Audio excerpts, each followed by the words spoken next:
സർക്കാരിൻ്റെ കെടുകാര്യസ്ഥത ഉൾപ്പെടെയുള്ളത് ജനങ്ങൾ അറിയുന്നു എന്ന് കണ്ടുകൊണ്ടാണ് 10 വർഷം മുമ്പ് നടന്ന ഉമ്മൻചാണ്ടി ഗവൺമെൻറ് കാലത്തേക്ക് നട്ടാൽ കുരുക്കാത്ത നുണകൾ പ്രചരിപ്പിച്ചുകൊണ്ടിരിക്കുന്നത്.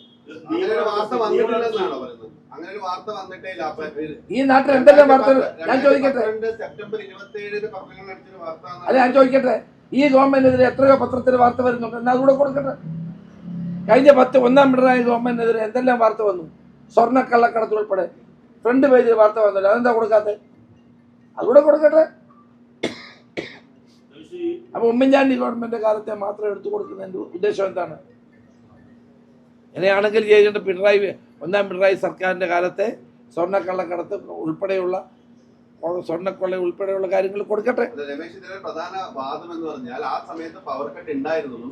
അതല്ലേ ഞാൻ പറയുന്നത്, ഞാനത് പറയുന്നത്. ഞാൻ എന്താ പറയുന്നത്? പവർ കട്ടിലുള്ളതല്ലോ കഴിഞ്ഞ ഗവൺമെന്റ്. എന്നാ പിന്നെ 1 പിണറായി ഗവൺമെന്റ് കാലത്ത് ചെയ്ത എല്ലാ തെറ്റുകളും പത്രത്തിൽ വന്ന് അതുകൂടെ കൊടുക്കട്ടെ. PRD നിഷ്പക്ഷമായി പ്രവർത്തിക്കണ്ടേ?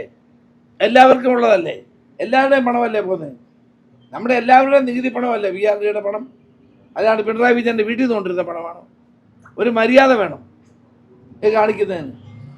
എന്തും ചെയ്ത് കളയാം എന്ന് ആരും ചോദിക്കാനില്ല എന്നുള്ള മട്ടിലാണ് പെരുമാറിക്കൊണ്ടിരിക്കുന്നത്. ഇത് തീർച്ചയായിട്ടും ചോദ്യം ചെയ്യപ്പെടും, ഒരു സംശയം വേണ്ട. അതുൾപ്പെടെയുള്ള കാര്യങ്ങൾ ഞങ്ങൾ നോക്കുകയാണ്. എന്ത് മര്യാദകേട് കാണിക്കാം.